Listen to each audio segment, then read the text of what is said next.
Hello, and now you've had a chance to really think about the different moves that go into a manuscript and how to structure that organization of the discourse. Now we're going to look at how you can polish that introduction a little bit and what we call the three C's. And we're going to do that by looking again at what you've done in reimagining the poorly told story of the Three Little Pigs, at least the version that I created. And by the end of this video, hopefully you have some awareness of why that's important and how you should connect your ideas as clearly as possible.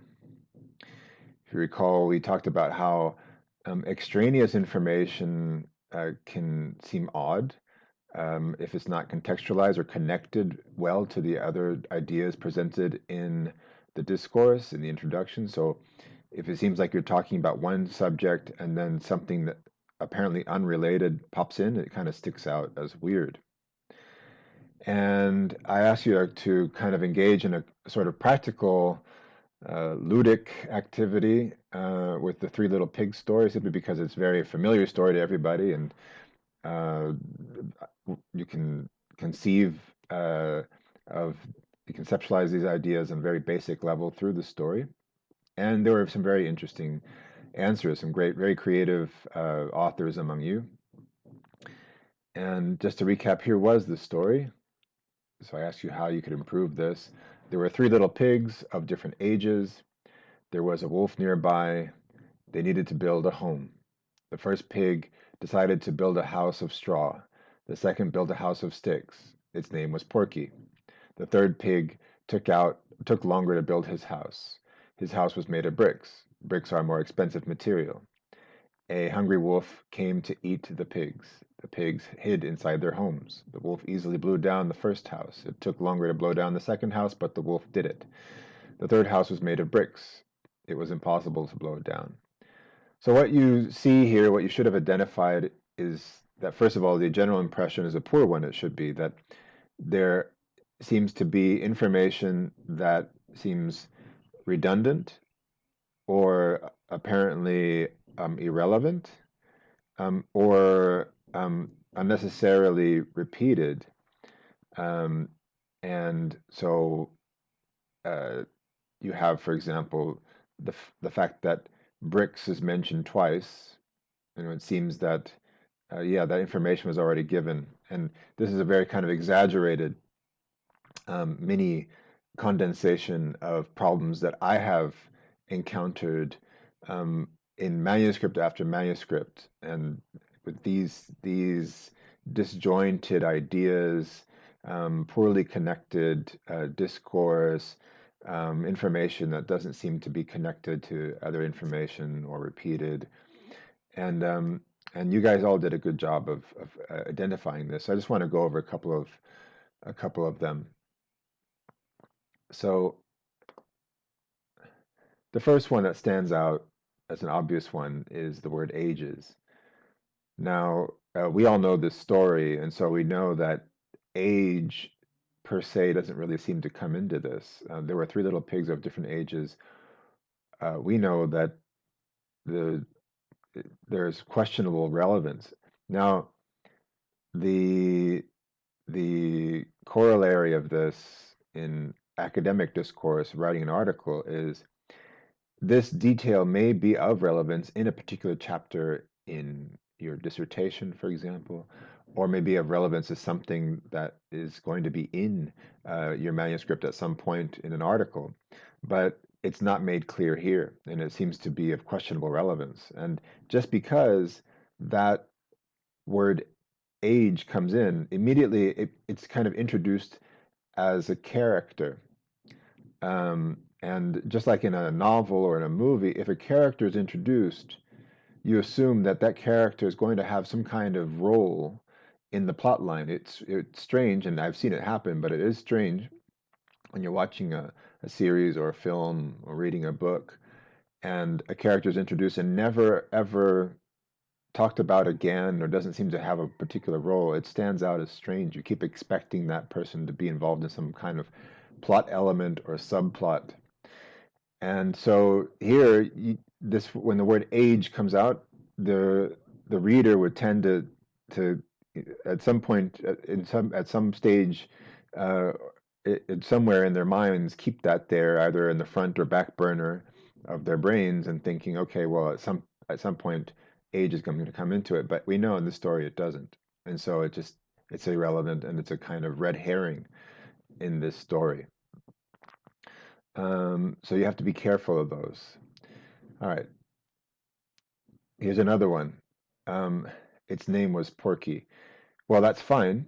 Uh, Mentioning the person, these, I don't think these pigs have a name in the original story. I can't recall. But why? But why bring the name in if and only that person, that one character's name, not the other one's names? So uh, just the very fact that just one name is mentioned here would seem to think, okay, well, this person, this one character will be particularly important because he's being named in the story. So again, it stands out as a character, as it were, that's introduced in this plot that ends up just being a distraction. Here you have another um, bit of information which may, in an article, for example, have some relevance, but here it doesn't seem to have a connection. And we know in the original story, the fact that bricks are more expensive may be a fact, maybe a commonly known fact that bricks are more expensive, but the extent to which this fact um, forwards the plot doesn't really count, doesn't really make much of a difference. Um, so again, it stands out as a kind of bit of extraneous information without a clear connection, just something that the reader would keep in mind and keep wondering if this comes in at some point as an important variable or important factor in the research. Then you have other elements such as there was a wolf nearby. And here, this is an important bit of information. It's not irrelevant to the story, but it's not connected to anything else to the left or to the right of it. So you have three little pigs, then a wolf mentioned, and then back to the pigs building a home. And there's actually a problem here because you jump from one subject, the pigs, and then you jump to um, this pronoun here, which if it was wolves, it would actually be ambiguous what the referent is. Is it you talking about the wolf or are you talking about the pigs? But the point is it's disjointed. So that you have a presentation of relevant information, but perhaps in the wrong place and not connected to the surrounding discourse. And again, this is a problem that I have encountered many times in the introduction of the manuscript. And again, the introduction, if you're going to nail any section of a paper, of an article, I would certainly focus especially on the introduction. And then similarly, you have after bricks are more expensive material, so here the subject is bricks, then you jump into the wolf again, and then back to the pigs. Um, so there is obviously a connection between these two, but it's disjointed. So you have a combination here of information that's extraneous or of questionable relevance that just tends to distract, and the presentation of information that is of relevance, but presented in a disconnected way and perhaps in a disorganized way, so not in a logical way.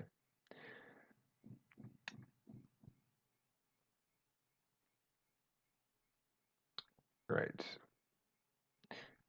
So here is present some of the ways students improved upon that story. So you have a once upon a time, which I like. You know, that's fine, creative. Um, if you remember, the original version was of different ages. So this here was removed by the student, was recognized as being irrelevant, and then move myself down here. There was a wolf nearby. Well, that becomes better connected to the discourse because you see a connection here that, first of all, they, the person, the author, brought this information. Oops, excuse me. This information to build a home, and they connected to the first clause here. And then they also connected it to this by doing this. Once upon a time, there were three little pigs that needed to build a home because there was a wolf nearby. In one sentence, they were able to synthesize that key information. The pigs that needed to build a home, that's the background, and they did that because there was a wolf nearby. The information is not disconnected, it's all connected. So just with those little two words made a huge difference. And one of the lessons I hope you come away with out of this and the video that follows this is how much just one little small word can make a huge difference. Okay. Just to recall that the original version of this was worded as such. The second built a house of sticks. Its name was Porky. The second pig built a house of sticks. Its name was Porky. The third pig took longer to build his house. His house was made of bricks. Bricks are a more expensive material. Okay, as you recall, the fact that bricks are a more expensive material was I decided I think is irrelevant to this story, as is the name. It just distracts. So the student recognized this and took that out. And the fact that it was made of bricks, and then which is, oh, sorry, getting back to this here before I move on to the bricks again. This student dealt with that by doing the following. The third pig took longer to build his house, which is this information here, and made it of bricks, and then by adding what's called an apposition, which is simply a comma and then an elaboration on that statement, a stronger material. So it added that vital bit of information. It's not more of expensive material. What's relevant here in this case is that it's a stronger material, and therefore, when it comes up again, it's not like it's disconnected. We already had this information here, but this student simply adds a small little word, and that links the ideas together. Not the third house was made of bricks, it was impossible to blow down, but as the third house was made of bricks, it was impossible to blow down. Again, very small word, big difference. You could also add because the third house was made of bricks, or due to the fact that the third house, or but simply as will do the job. Then, and another important point to make here is that although it's very, again, a very small word, this what's called an indefinite article, an are indefinite articles in English, is totally fine in this first sentence because you're talking about the wolf the first time.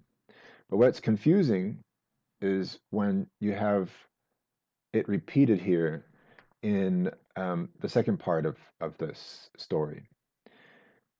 And since you're referring to the same wolf, you would really need to have the there. The hungry wolf came to eat the pigs, because you're referring to the same one.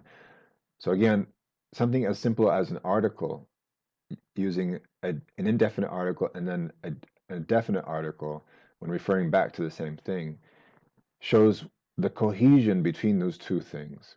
And so little words make a big difference. Here's another example.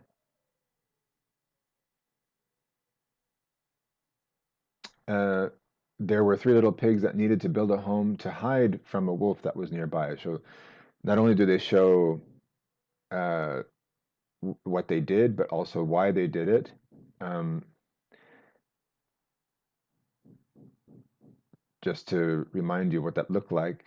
So this student recognized that ages wasn't appropriate, and then just with one little tiny word made a big difference. The original version, the pigs hid inside their homes. The wolf easily blew down the first house. It took longer to blow down the second house. Again, with just a small word, this little word as, made a big difference. As the first house was made of straw, the wolf easily blew it down without repeating or making these two ideas apparently potentially disconnected. And finally, the original version was the third house was made of bricks. It was impossible to blow down. And let's see if you can guess what the student did for these two here. The third house, blah, blah, blah, was made of bricks, so something contrasting. And then an effect. And so what they did was simply two small words. The third house, by contrast, however, compared to the other precariously built houses, the third house, however, was made of bricks. Therefore, so it was impossible to blow down. Small words making everything connect, making everything more cohesive, adding more coherence, and making everything clearer. And that's what this is all about, these three C's. That ideally, when you revise your introductions for this class and for when you submit your articles to journals, um, you when you do that revision, those are three things you can, beyond looking for spelling mistakes and punctuation and all that. These three things are really important. Is there extraneous information in your, especially in your introduction?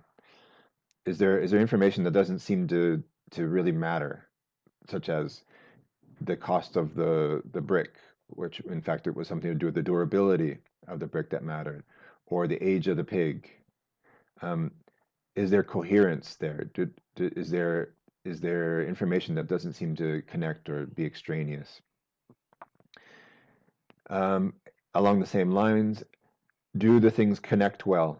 So are the ideas disjointed, or are they connected well? And sometimes you can look at two sentences that seem disjointed and connect them into one, um, such as that last sentence that we saw.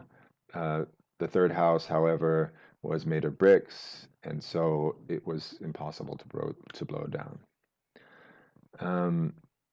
And that's cohesion, how the things stick together. And then clarity um, is to do with both the presentation of the information, is it logically presented, but also is there enough information? So adding a simple matter of they built the house to hide from the wolf, um, not just they built a house because there was a wolf. Adding that little bit of information, is it clear? So that's what it is. Coherence, in a nutshell, is does one idea logically connect to the previous and subsequent ones? Is it clear why there is a wolf, or does it just kind of stand out there as, or is there something that is missing to connect? Uh, Cohesion is to do with the words used to connect, as we've seen, and they're often just small little words. And clarity is there insufficient or extraneous information? Is it is it is it clear enough? Do you have enough information there, or is there something that can confuse? So those are your three C's. Logical connection between ideas, the words you use to connect those ideas, and how clear it is, how clear those ideas are presented. And those are three things that you can look for as you revise. If you recall, in the very first week, we talked about this notion, how I receive so many manuscripts. I look at so many manuscripts that look like this. They have ideas like this. I live in San Francisco. I have many flashlights. And as I explained, this makes sense in my head because I have this whole lifetime of living in a city that has earthquakes, and people who are born and raised in that city do have lots of flashlights. But even somebody who visits San Francisco from, say, Ohio would not understand the connection between these two things. And so there's this disconnect because of assumed knowledge that the reader actually, or the interlocutor doesn't have. And as I explained then, and I'll reiterate now, often this happens, this is a very simplified, exaggerated point here to disjoint, apparently completely disjointed utterances that lack coherence, that lack cohesion. Um, but this happens a lot when one tries to stuff in a lot of what was written in your dissertation or your thesis into one little introduction or an article, and it just gets all cramped and get all muddled and confusing, and it makes your job a lot harder, which makes it easier if you just kind of try to rethink that story for the specific genre, which is writing an academic article or chapter or whatever. All right, so we're going to move on to another element of kind of coherence and cohesion, which is how to not let your voice get lost in the discourse.